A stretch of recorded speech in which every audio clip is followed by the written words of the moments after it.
Well, hello.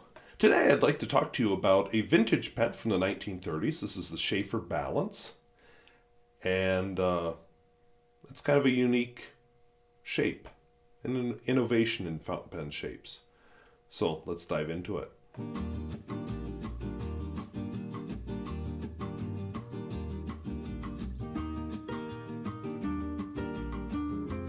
If videos like this interest you, where I talk about fountain pens both new and old and at all price points, I would invite you to subscribe.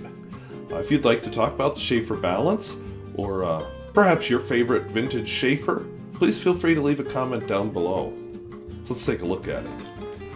So this Sheaffer Balance comes in the carmine finish, or carmine. It is a nice striated celluloid.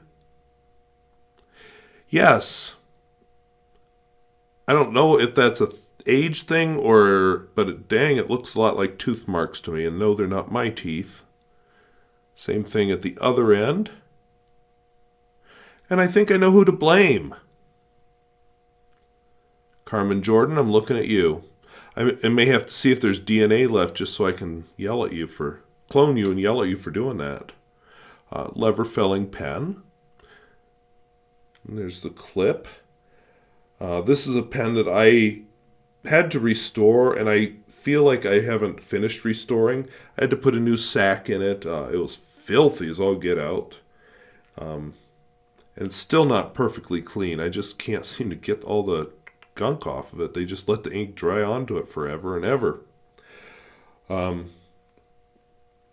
So there's the nib. Oh, you can't really see that. Let's see if I can get that lit better. So it has a 3 on it. That's a number 3 nib. And it says, the rest it says Sheaffer and Made in the USA. The barrel, besides Carmen Jordan's name, W.A. Sheaffer Pen Company, Fort Madison, Iowa, United States, patented in the United States. Now, one of the unique features of this pen for its time is this torpedo shape. A lot of the pens at this time would have been flattened at both ends, so this pointy ends just would have made the pen stand out. And it influenced more streamlined design in other manufacturers as well. Mine was probably made between 1935 to the early 40s. The clip here with the flattened ball actually is what makes me lean more to the 1930s end of things. I have a full-length pen with a slender girth. They came in several different sizes, so I had to use a ruler to figure that out. And apparently some models have a vacuum fill, like a Pilot Custom 823, but I'm told that those, you better know what you're doing. Okay, so mine is a fine point nib, but very smooth, not a flexible nib. It's not a bad writer. Not maybe my favorite vintage pen, but not bad. So let's actually take a look at it.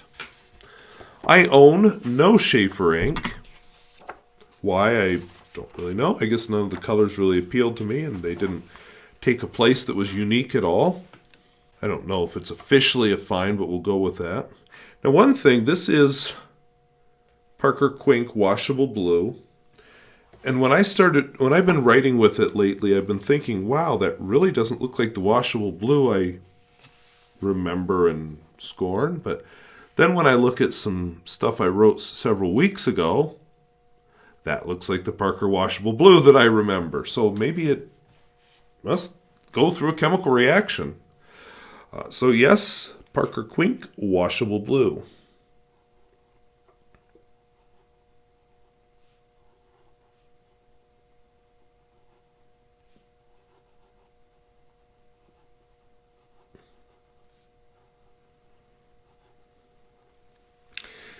As I said, not really a flex pen, even though it is a gold nib. A little line variation, but not a flex pen, which is fine. Not every pen has to have flex, even if it's vintage. Different purposes. As far as wetness and flow,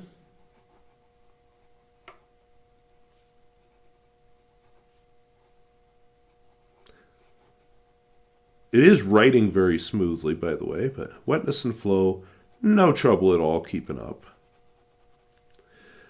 The smear test, which in some ways is also, oops, smear, not sneer. So in some ways this is also a test of the ink.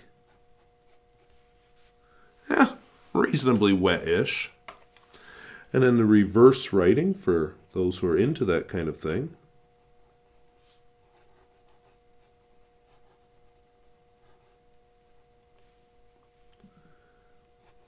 Ew. Very extra fine and definitely a little bit scratchy, although I'm not sure if that's the very extra fine thing or if that's legitimate scratchiness. It's kind of a toss-up at that size.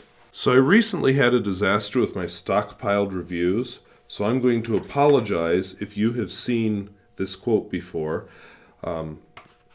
Several of them were quotes I felt were worth keeping and reusing, so so if they were lost with all the videos that were lost, I want to use them. So that was a long way of saying I'm going to use a quote from Hypatia of Alexandria, who was a mathematician and also female and was murdered by religious people.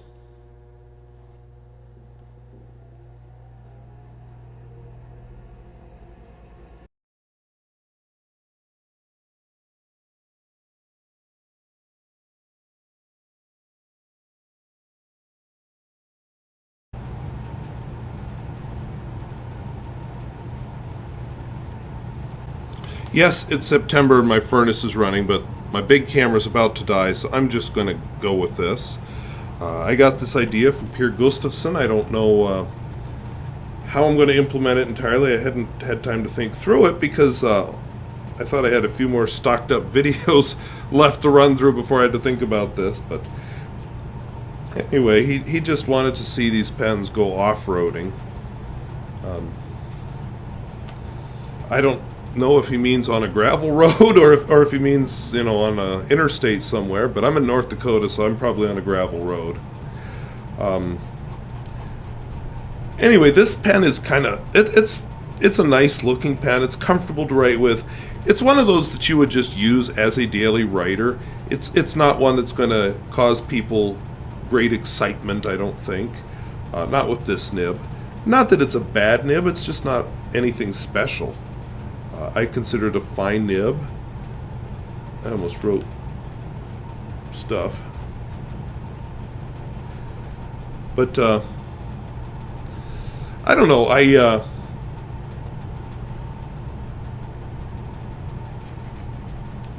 trying to think up something intelligent to say, and it's just not coming to me. I'm sorry. I'm not good at this like he is. But I guess my whole idea behind this pen, it's one I will ink up, but if I ever found somebody I thought would enjoy a vintage nib or a vintage pen, it wouldn't hurt my feelings to give this away to them.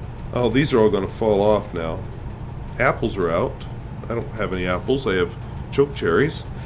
But this is one I could be talked into giving away. And it's not so much the lack of flex, because, like I said, a vintage pen doesn't need to have flex, neither does a modern one. They all have different purposes, and I have plenty of very hard nibs that I like very much. That is an ugly tulip, so I think I better stop the art there, plus that camera wants to quit. So, hope that was interesting. If videos like this interest you, where I do talk about fountain pens, both new and old, and at all price point, I would invite you to subscribe. And if you'd like to talk about the Sheaffer Balance, vintage, or I'm not sure if there's a modern version. I guess I totally forgot to look that up. Feel free to comment. If you want to talk about my attempt at doing what Pierre Gustafson suggested, please feel free to comment. So as always, I thank you for watching. We'll see you later. Bye-bye.